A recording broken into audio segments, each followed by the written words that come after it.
Oo. Grabe. Alam mo, ang sama ng loob ko doon sa Committee on Justice at sa mga kasama natin sa Kongreso, yung 18 sundalo na walang record na nagsilbi sa bayan, nagsasabi ng nakawan, ng delivery ng pera. Etong kriminal, may witness protection pa. Yung mga sundalo, hinahabol, sinosurveillance. Eto may protection pa, meron pang protective custody, tapos pinayagan pa nila magsalita doon. Nang ganun na lang. Na, kakahuli lang ng kidnapping. Kakahuli lang. Pangalawang kidnapping to eh. Yung huli niya na to eh. Kong Mike, wala yan pinag-iba doon sa mga nakatanggap ng mali-maletang pera, pero sila pa rin ang nasusunod pagdating sa usaping batas. Sila pa rin yung kinikilala, bagamat sila ay kasabwat at kasama sa isyong pinag-uusapan when it comes to ibalik natin ang usapang flood control. Tama. Ha? Sila rin yung hari ng maleta.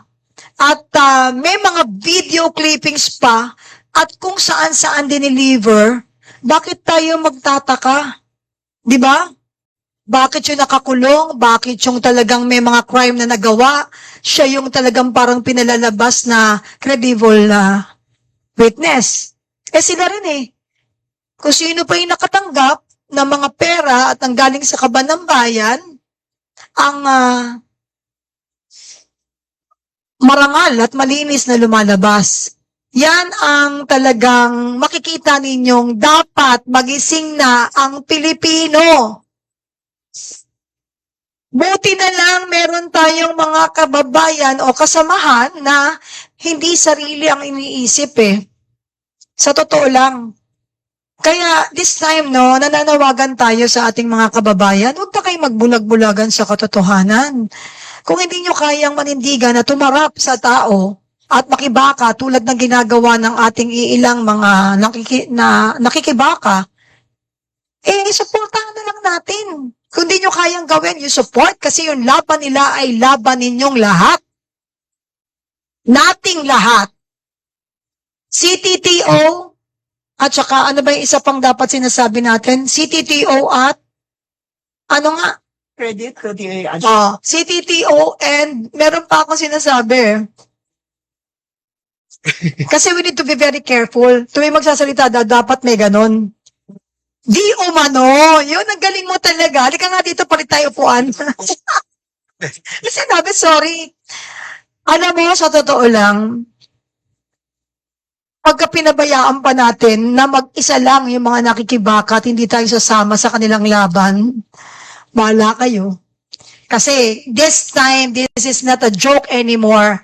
Ano ba kung ano mga sinasabi nila? Bayaan mo lang ngayon, kung pumutak ng pumutak yung mga yan, mananawa din yan. Anong sinabi ng isa nating kaibigan? Di ko muna papangalanan. Huwag niyong tigilan, ingayan ninyo dahil yun ang pagkilala nila sa mga Pilipino na uto-uto. Mapapagod din yan kapag hindi sila pinakinggan. So, no reaction at all. But this time, nakita naman nyo, 700 plus pala na koalisyon, nagsanib pwersa na para labanan ang katiwalian sa ating bayan. At marami pa yung susunod. Alam niyo kung bakit? Alam niyo kung bakit? Kasi nasa harapan ninyo na magnanakaw eh. Nakikipagbeso-beso pa kayo. Diba? Ngayon, alam na natin, pero nagbubulag-bulagan tayo, oy, sana kung meron kayo natanggap at kahit may natanggap kayo, huwag niyo isama sa pagbenta ng kaluluwa ninyo yung bayan natin, Pilipinas.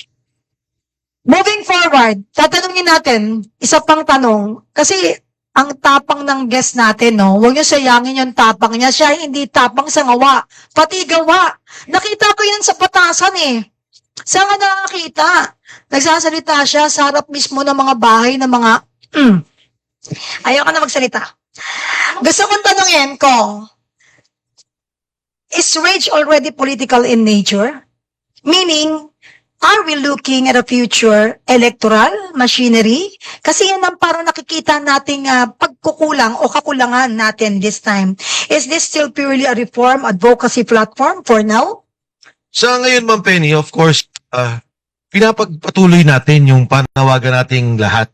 Tingin ko hindi lang naman tayo, hindi lang yung koalisyon, pero yung taong bayan na talagang magkaroon ng accountability Wala pa rin nga eh. Hindi pa rin nila naayos yung nangyaring nakawan, wala pa rin nakasuhan. Wala. Yung perang naibalik, walang kwenta. Walang ibig sabihin. So, yes, we are a move now, coalition of parties, but come 2028, of course, magta-transition tayo into a political machinery. Long isang araw po, kukwento ko lang mabilis lang, kasama ko kahapon pala, si Senator Dante Marcoleta. Nag-uusap kami and hindi pala niya alam na gumawa na ako ng pag-aaral doon sa isang binanggit niyang bagay. Sabi niya, yung restitution kasi sabi niya, napakasama nun, naalala niyo yung debate dyan? Na sabi niya, bakit kailangan mag-restitute ka agad? Kailangan, ayusin mo na yung kaso, bigyan ng protective custody. Based on that, magde-determine mo na attorney kontakto ng state witness, di ba? Papayagan nila at may restitution, magsusoli ng pera. Hindi niya alam na may ginawa na pala akong pag-aaral tungkol dyan, yung kay Henry Alcantara. Si Henry Alcantara kasi, almost 30 billion yung pumasok sa kanya sa flood control. Henry Alcantara. Distrito niya, sa kanyang district office. So, ilagay na lang natin sa 10% ang nakuha niya. Ghost na yun eh. Di ba? Ang laki ng mga bigayan doon. Pero 10% na lang natin ilagay yung kanyang nakuha. 3 billion kaagad kay Henry Alcantara. Ang isinuli niyang pera ay 181 million. So, ang ibig sabihin, dahil state witness na siya, attorney contacto is here, wala na siyang kaso. Okay na siya. Absolved siya, tinanggap na yung kanyang restitution. Yun ang nangyari kay Henry Alcantara. Sabi niya, pwede bang isend mo sa akin yan para mapag-aralan ko? Oh, ano yung pinag-aaralan nila kay Yusek Bernardo? Diba? Ang tansya nila dan, nasa 30 to 50 billion ang pera ni Yusek Bernardo. Dahil hindi lang naman siya pang distrito. Ito, distrito lang ha. Nationwide siya. Kahit na ilagay mo lang siya sa 2-3% ng kabuuang pondo ng lahat ng ating infrastructure, lalo na itong mga ghost project, taon-taon. Ilan yun? Magkano yun? So, yan yung sinasabi namin. Na dapat sana, hinold muna yung mga pondo ng mga to. No? Nagkaroon ng hold order, itinulak nila.